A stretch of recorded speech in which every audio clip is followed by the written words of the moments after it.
Si Benz, syempre, handpick yung dalawa. Handpick ko yung dalawa. Di pa nagpa-partner si Angeli at saka si Benz sa kanilang pagtatagpo sa Viva Max. So first time itong magsasama sila.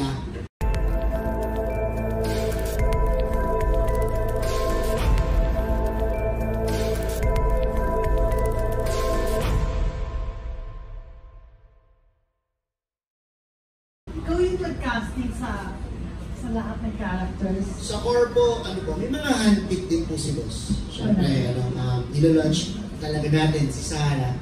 Kaya nandito siya sa pelikula. Handpick siya ni Boss. And then, nung nakita ko yung features niya, ang ganda ng features niya, promising.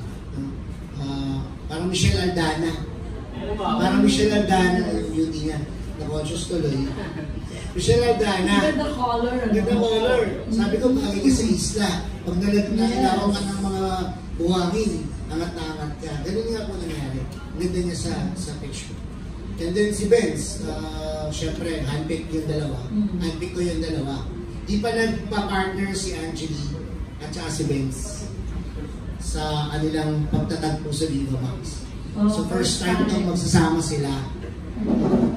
So, yun. Buti nagkita yung schedule. Ang mahirap hanapin si Angelica. Sabi nga ni Kuya Mario, lagi siyang makalihandre. So, buti binibigyan ako ni Angelica. Kahit ako ang nag-start mag-direct kay Angelica. Kaya. Ako una-una. Alam ni Kuya Jojo yan. Bigat Kuya Jojo, parang ayaw sa akin ni Angelica. Kaya dito sa press con, wala siya. Nabanggit mo kanina na napag-usapan yung present sa'yo, yung Boss Victor. Tapos nag-isip mo na Island Girl bagay sa kanya. So would you say na nauna si Sarah sa casting, tapos basically made a story around her or created a story around her character? Hindi naman po. Hindi naman po. Nauna na talaga yung, meron talagang givens eh. Benson Talang and Angeli Kang. Sila talaga yung matagal na. Naghahanap talaga sila ng project na dalawa sila. So, napunta yung project sa island. Nakita ko siya. Sakto. So, sabi niya, may pinresent na mong island girl. Island girl talaga. Sakto. Dumating nga siya. Tapos dumating si Herbert. Hooray! Mukhang island boy din. Nung bago pa to, may bigo-bigote pa yan eh. Mukha talagang mangingisda eh. Kaya naman ko, pwede rin alam pa ulit ito pagka tumanda-tanda. So yun, sumakto lang sila. Sumakto lang. Direct, sabi mo nauna si Angeli Kang sa'yo. So ano na-discover mong bago sa kanya? Then, sikat na siya, Viva Max Queen. Ano po eh, si Angeli parang pagaling ng pagaling. Pagaling siya ng pagaling. Tapos ngayon, nung Baliktaya, alam ko na iba na. Nung Baliktaya, nung last year, iba na siya. Iba na yung range niya. Acting range. So ngayon lalo na nung naging artista ko, kasi drama, medyo erotic drama eh. Lalong mas humusay siya. Mas lalong humusay siya sa yung range niya, ang lalim na eh. Ang lalim na ni Angeli. Sobrang lalim na ni Angeli. Na kahit sa mainstream siguro, kahit sino sa edad niya, hindi kakayanin ginagawa ni Angeli. How about sa attitude din? Sobrang bait ng bata ni Angeli. Sobrang bait kasi sa pinakamabait na artistang nalit ko. At ang gusto ko kay Angeli pag ayaw niya, sasabihin niya. Pag gusto niya, sabihin niya. Hindi yung nakangiti sa harap mo, direct okay po, susumbong pala sa manager. Yung pinagubad ko ako na. Hindi ganun. Sobrang straightforward ni Angeli. Kahit kung taya ka, sisimula pa lang kami direct ganito. Alam niya yung gusto niya. Ni Angeli. Tsaka may pangarap yung bata. May pangarap talaga si Angeli. Iba na siya. Ibang na siya, hybrid Viva Max superstar na siya. Hey Benz, tanong ko lang, parang having a first time to work with Angeli, syempre matitindi yung mga eksena nyo bilang magkapatid kayo kay PL Job. meron bang mga ilangan pa din on how do you deal with the love scene and with the intimate scene with Angie? Sa totoo po, sabihin na ako ni Direk Roman. Yung unang love scene namin, medyo nailang talaga ako. Kasi first time siya nakatrabaho eh. Hindi katulad ng mga nakasanayan ko na talaga, nila Azzy, kayong kapark niya. Parang ano na eh, dito medyo talagang Takot siya kay Asi. kay Angie. Medyo nung una po, Si Asi kaya niya, pero takot siya kaya. Bakit? Bakit kaya? medyo nailang ko ako kasi kahit nakakasama ko naman siya lagi Tito Joe. Parang pagka nung iba pala pagka love scene na parang gano'n lang. So nakadalawang love scene ako nailang ako eh. Pangatlo din lang ako medyo okay na eh. Ngayon na eh. Yung una yung kiss, binibilisan ko eh. Tapos yung basta hindi ko nasunod yung meron kami talagang dapat nila naka-rehearse yan eh. Hindi ko nasunod kasi nga parang bilisan ko na, so matapos to. May ilang ako nung una. Bakit takot daw? Ang lakas ng presence ni Angelique. Parang sa... Siya talaga ang queen. Siya talaga ang queen. Ang lakas ng presence ni Angelique. Kahit nanonood ka lang, diba ang presence ni Angelique. Iba talaga siya. So once na nakita ko silang dalawa, parang sa lalaki na chope. Chope si Benz eh. Pero yung mga second, third, okay na siya. Hindi kaya may something kung bakit nailang ka kayo? Bawal po sa amin.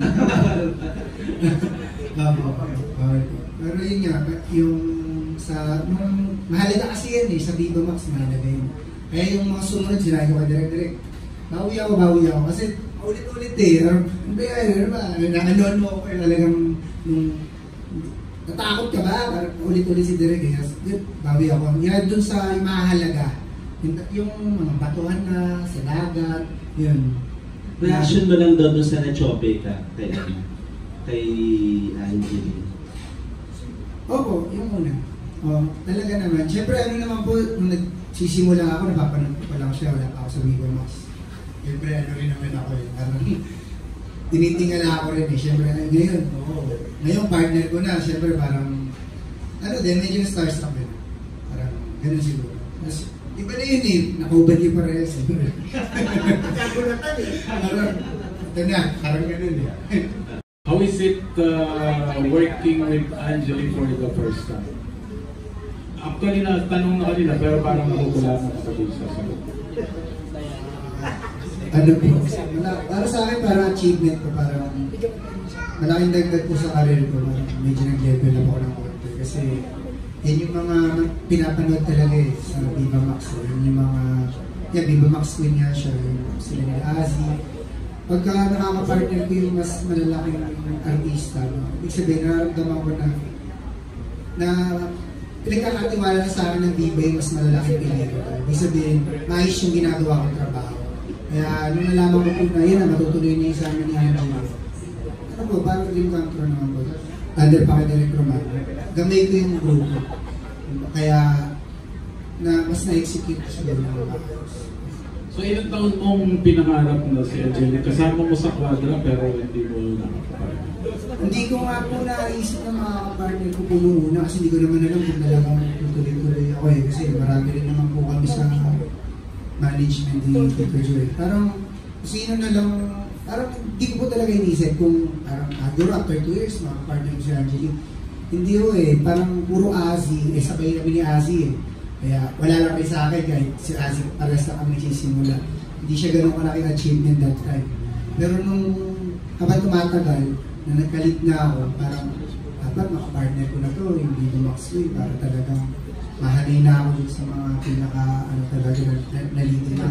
Viva Max Kings. Parang gano'n ako. Parang, ayun, nung nabigay na yung project, yung sa tayuan pa lang kasi una, kami ngayon. Tapos di nga ako natuloy, hinanapan kami ng iba pang project. Tapos yun nga, mas maganda yung, para sa akin yung story ng ayun. Buti naman. Sabi mo kanina, nasapag ka kay Angelique. Bakit hindi namin yun. Sabi mo natakot kay Angelique, bakit hindi namin nabalitaan yan ng mga kasama mo original na Viva Max Queen na si AJ Rapal? Ano po, wala naman po kasi kami bed si kapatid ko po siya sa sitio eh. Okay. Opo, pero yung ano po kasi dito, yung eksena namin talagang ano eh, intimate talaga eh. Kaya, syempre, ayoko magmukhang dating ko sa kanya, unang sinabi, nag-take advantage ako. Kaya nailang din talaga, ayoko yung hawak lang basta-basta ko sa eksena. Parang nakita niya naman na nailang din ako eh, baka, di ba, para yung sumunod, yun talaga, bigay to din. Yung after ng unang eksena. Talagang kulang yung una eh. Ayun, medyo gitna na. Pangalawa. Ano na siya? Tapos nakasama mo ng mga Viva Max Queen, si Asi, si AJ, tapos si Angeli. So tanda po rin ito ang Viva Max Queen. Yun. Marami po kasi kami, hindi na marami, pero may ilan rin po kasi sinasabing Viva Max King.